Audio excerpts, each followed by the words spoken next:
Hello everyone and welcome back to another video from Wake&Tech.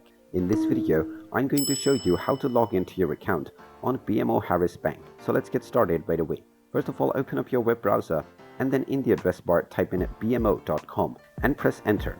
You will now be taken into the official BMO Bank website. You will first be asked to choose your language as well as region.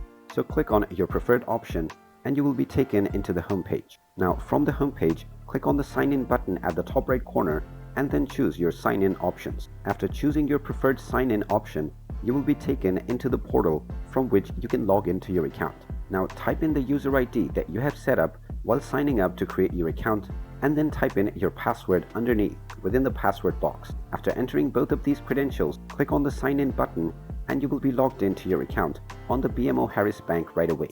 In case you have forgotten your password, you can click on the BMO Assist option or the Forgot Password option in order to reset your credentials. And there you have it. That is how easy it is to log into your account on BMO Harris. If you find this video helpful, make sure you hit that like button and subscribe to our channel if you haven't done so already. Also ring that notification bell to never miss another update from us. Thank you for watching and I will see you again in the next video.